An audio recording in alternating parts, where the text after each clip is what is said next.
April 5 நமது அனுதின மன்னா ஊழியங்களின் வாழ்த்துக்களுடன் இன்றைய நற்செய்தி.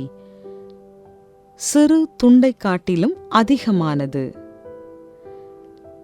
இன்றைய வேத வாசிப்பு மத்தேயு 16 அதிகாரம் வசனங்கள் 21 முதல் 28 வரை. அது முதல் இயேசு தாம் எருசலேமுக்கு போய் மூப்பராலும் பிரதான ஆசாரியராலும் வேதபாரகராலும் பல பாடுகள் பட்டு கொலையுண்டு 3ஆம் நாளில் எழுந்திருக்க வேண்டும் என்பதை தம்முடைய சீஷர்களுக்கு சொல்லத் தொடங்கினார். அப்பொழுது பேதுரு அவரை தனியே அழைத்து கொண்டு போய், ஆண்டவரே, இது உமக்கு நேரிடக்கூடாதே, இது உமக்கு சம்பவிப்பதில்லை என்று அவரை கடிந்து கொள்ளத் தொடங்கினான். அவரோ திரும்பி பேதுருவை பார்த்து, எனக்கு பின்னாக போ சாத்தானே, நீ எனக்கு இடரலாயிருக்கிறாய். தேவனுக்கு ஏற்றவைகளை சிந்தியாமல் மனுஷருக்கு ஏற்றவைகளை சிந்திக்கிறாய் என்றார். அப்பொழுது இயேசு தம்முடைய சீஷர்களை நோக்கி, ஒருவன் என்னை பின்பற்றி வர விரும்பினால் அவன் தன்னைத்தான் வெறுத்து தன் சிலுவையை எடுத்துக்கொண்டு என்னை பின்பற்ற கடவன். தன் ஜீவனை ரட்சிக்க விரும்புகிறவன் அதை இழந்து போவான். என் நிமித்தமாக தன் ஜீவனை இழந்து போகிறவன் அதை கண்டடைவான்.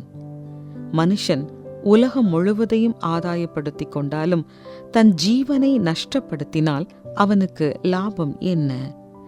மனுஷன் தன் ஜீவனுக்கு ஈடாக என்னத்தை கொடுப்பான்? மனுஷகுமாரன் தம்முடைய பிதாவின் மகிமை பொருந்தினவராய் தம்முடைய தூதரோடும் கூட வருவார். அப்பொழுது அவனவன் கிரியைக்கு தக்கதாக அவனவனுக்கு பலனளிப்பார். இங்கே நிற்கிறவர்களில் சிலர் மனுஷகுமாரன் தம்முடைய ராஜ்யத்தில் வருவதை காணும் முன் மரணத்தை ருசி பார்ப்பதில்லை என்று மெய்யாகவே உங்களுக்கு சொல்லுகிறேன் என்றார்.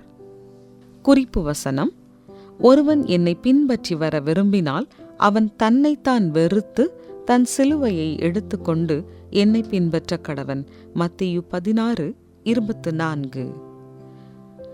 நாம் எல்லாரும் ஒரு புதிய இடத்திற்கு போகும்போது பழைய இடத்தின் ஞாபகங்களில் நம்மில் ஒரு பகுதியை விட்டுச் செல்வது இயல்பு.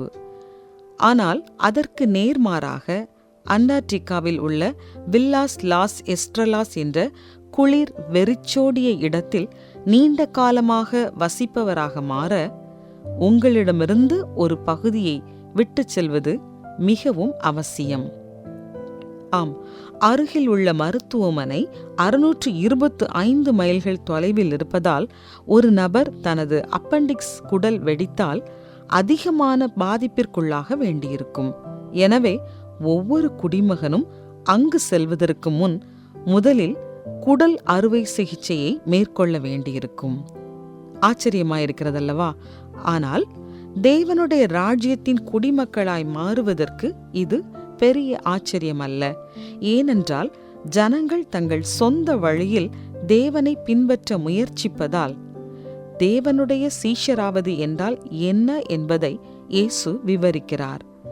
அவர் சொல்லும்போது, ஒருவன் என்னை பின்பற்றி வர விரும்பினால் அவன் தன்னைத்தான் வெறுத்து தன் சிலுவையை எடுத்துக்கொண்டு என்னை பின்பற்ற கடவன் என்று சொல்லுகிறார். இது தேவனுடைய ராஜ்யத்திற்கு தடையாயிருக்கும் அனைத்தையும் விட்டுவிடுவதை குறிக்கிறது. மேலும் நாம் சிலுவையை சுமக்க தயாராகும் போது சமுதாய மற்றும் அரசியல் பாதிப்புகளை மரண பரியந்தம் சகிப்பதற்கு நாம் ஆயத்தமாயுள்ளோம் என்பதை அறிக்கையிடுகிறோம். விட்டுவிடுவது மற்றும் எடுத்துச் செல்வதோடு தேவனை பின்பற்றும் விருப்பத்தையும் தேர்ந்தெடுக்க வேண்டும். அவருடைய ஊழியத்தையும் தியாகத்தையும் பிரகடனப்படுத்துவதற்கு இது தேவனுடைய படிப்படியான உருவாக்கும் திட்டமாகும்.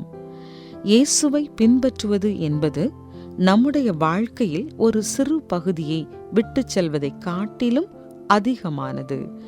அவரை பின்பற்றுவது என்பது அவருடைய உதவியோடு அவருக்கு ஒப்பு கொடுத்து நம்முடைய சரீரத்தையும் வாழ்க்கையையும் அவருக்கு முற்றிலும் கீழ்ப்படுத்துவதாகும்.